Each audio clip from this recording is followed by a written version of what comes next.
We got a hard light, and hard light. Welcome back, guys.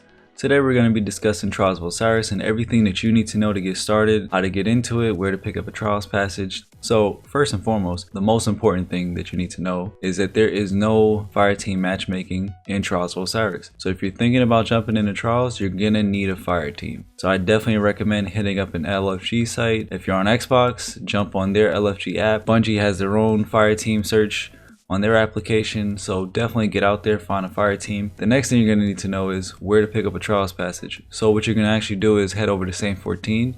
He's going to be the vendor for this activity, and Trials comes every single weekend. So on Fridays you can head over to Saint and pick up your Trials passage.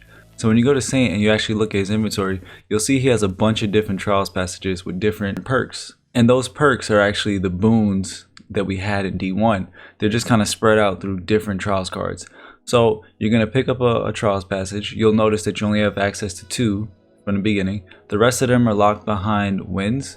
So if you get 5, 7, if you go flawless or anything like that, you'll be able to actually pick up the rest of those Trials cards, and those cards are going to give you other bonuses when you're playing Trials, such as a bonus reward from the last chest that you get from going flawless.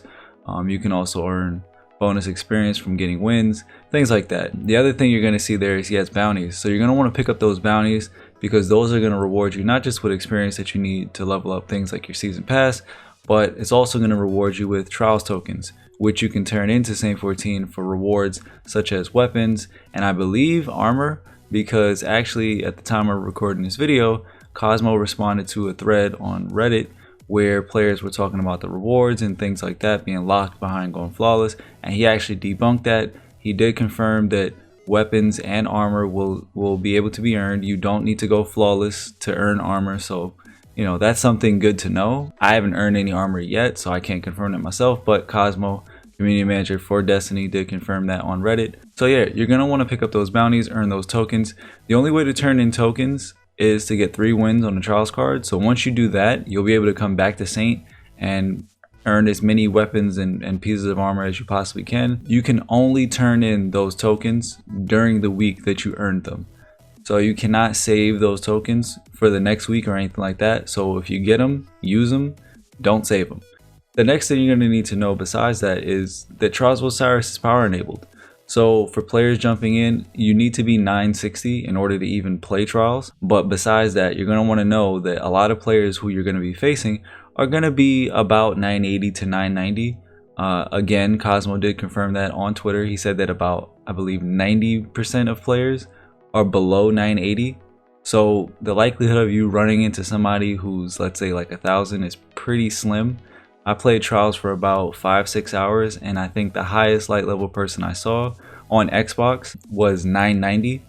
Everyone else was basically about 960, 970, low 980s, a few like 985s, but nothing too crazy. So I actually posted on Twitter about the differences between light levels and the kind of advantages that you get for being above or below a certain power level. So in the example that I gave, if a player is, let's say, 1,000 light, which again is pretty rare right now, if a player is 1,000 light and somebody's, let's say, just 960 entering, that's a 40 power level difference. The advantages you can expect to be at, if you're the person who's at 1,000, you'll gain about a 14% damage increase on your output damage, and the person who's at 960 will see about a 14% reduction in their damage. So that 14% is what you could expect to equate into your damage values.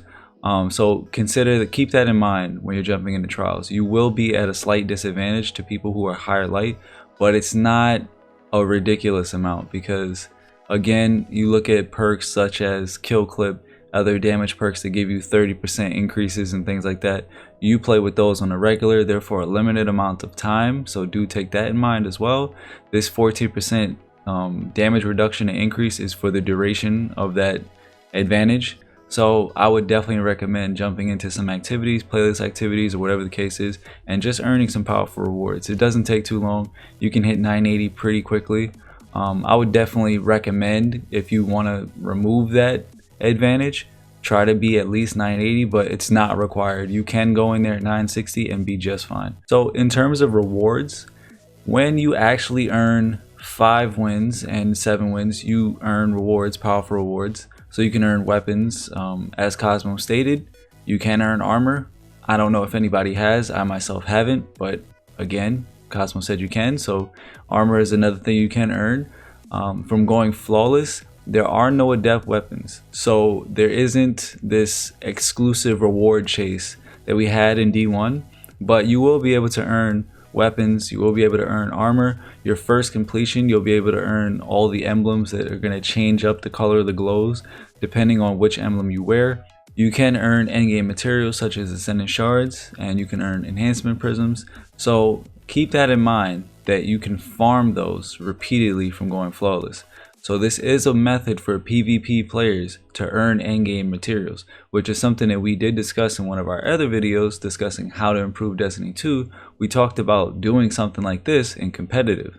So as of right now, Trials actually has a leg up on comp in terms of the rewards, right? So you can jump in here and you can grind for materials that you can use to level up and masterwork your gear. You can use that to change the affinity of your gear, things like that. These are materials that are necessary in the game, whether it's playing a raid, whether it's playing a Nightfall, the Ordeal, when Grandmaster comes out. You're going to want to pay attention to the stats on your armor. You're going to want to pay attention to the masterwork level so that you can put more mods and combinations and things like that. So Trials rewarding these materials is definitely a huge plus. Now, on the topic of the lack of adept weapons, yes, it is a disappointment.